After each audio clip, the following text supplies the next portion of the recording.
CPML ప్రజాపంత Renjal మండల committee ఆధ్వర్యంలో దేశ ప్రజలను మోసం చేస్తున్న నరేంద్ర మోదీ మరియు ధర్మపురి అరవిందులను ఈ పార్లమెంట్ ఎన్నికల్లో ఓడించాలని రెంజల్ మండల కేంద్రంలో కరపత్రాలు విడుదల చేయడం జరిగింది.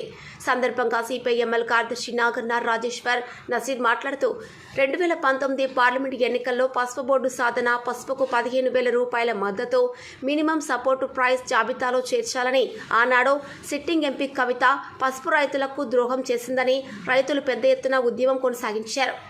ఇది అదురుగా భావించిన బీజేపీ అభ్యర్థి పిలవని పేరంటంగా నాకు ఓట్లు వేసి గెలిపిస్తే 5 రోజుల్లోనే పసుపు బోర్డు సాధించి పెడతానని, ఎంఎస్పీ జాబితాలో 15,000 రూపాయలు మద్దతు ధర ప్రకటిస్తారని, ఎర్రజొన్నలకు ప్రభుత్వం కొనుగోలు చేసే విధంగా చేపడతానని 100 రూపాయల బాండ్ పేపర్ మీద ప్రమాణపూర్వకంగా అంబేద్కర్ చౌరస్తాలో రాసి 5 సంవత్సరాలు గడిచినా అతి లేదు గతి లేదని వారన్నారు. అఖిల భారత ప్రగతిశీల వ్యవసాయ కార్మిక సంఘం మండల అధ్యక్షులు ఒడ్డన్న, అఖిల భారత ప్రగతిశీల వ్యవసాయ కార్మిక సంఘం మండల కార్యదర్శి షేక్ నజీర్, అఖిల భారత ప్రగతిశీల రైతు సంఘం మండల అధ్యక్షులు మీద పెద్దలు, రైతు సంఘం కార్యదర్శి గోపాల్, అఖిల భారత ప్రగతిశీల వ్యవసాయ కార్మిక సంఘం కోశాధికారి సిద్ధపోషెట్టి, మండల నాయకులు ఎల్ గంగాధర్, పశువుల లక్ష్మణ్, సాకలి సాయిలు, మహబూబ్, నారాయణ, మసియా, లక్ష్మణ్ తదితరులు ఈ కార్యక్రమంలో పాల్గొన్నారు. ఓడరేవులు అన్నీ ఆదానికి అప్పచెప్పిండు. ఈరోజు ప్రపంచంలోనే 69వ స్థానంలో ఉన్న ఆదాని ఈరోజు 10 ఏళ్ల 2వ స్థానానికి ప్రపంచంలో కుబరిరైండు. ఇప్పుడు ప్రజలు రైతులు ఆలోచించి ఈ యొక్క బీజేపీ ప్రభుత్వాన్ని దిస్తామని రైతు కూలీ సంఘం ప్రజాపంత మాస్లని డిమాండ్ చేస్తున్నాం. లేని ఎడల మీరు ఏదైతే భారత రాజ్యాంగాన్ని మారుస్తున్నారో ఈరోజు OC, SC, ST, BC, minority అన్ని కులాలు కూడా మీకు వ్యతిరేకంగా ఉద్యమించి మిమ్మల్ని గద్దె తీస్తామని చెప్పి ప్రజాపంత మాస్లని డిమాండ్ చేస్తున్నాము రెంజల్ మండల కమిటీ.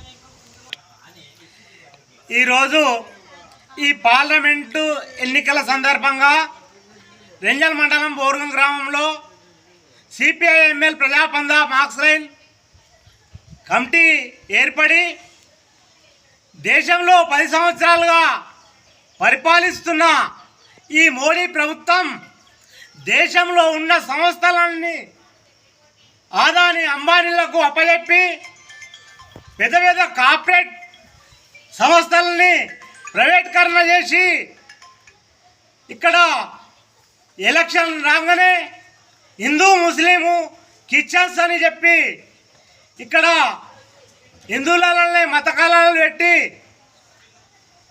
ఈ ఎలక్షన్ల ఓట్ల కోసము వీళ్ళు అన్ని రకాల వాళ్ళకు అనుకూలమైనటువంటి ప్రచారాలు చేస్తూ గద్దెలెక్కుతున్నారు. ఇది సరైనది కాదు.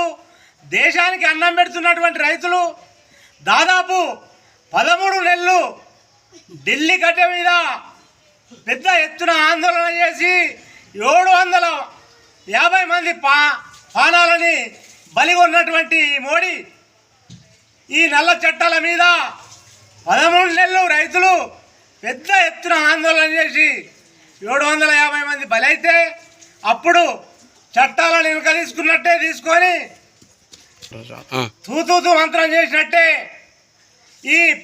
ఈ పరిపాలన అద్దయ్యా, ఈ మోడీని దించాలని చెప్పేసి ఈ ప్రజాపంత పార్టీ మాక్స్లైన్ మేము ప్రజలకు ఈ పాలకవర్గ పార్టీని ఓడగొట్టాలని చెప్పేసి పిలుపునిస్తున్నాం, డిమాండ్ చేస్తున్నాం. చట్టాలను సామ్నాథ్ కమిషన్ రైతు చట్టాలను నువ్వు వేస్తున్న ప్రతి పేదోడు 15 లక్షలు, నువ్వు వేస్తున్న 15 లక్షలు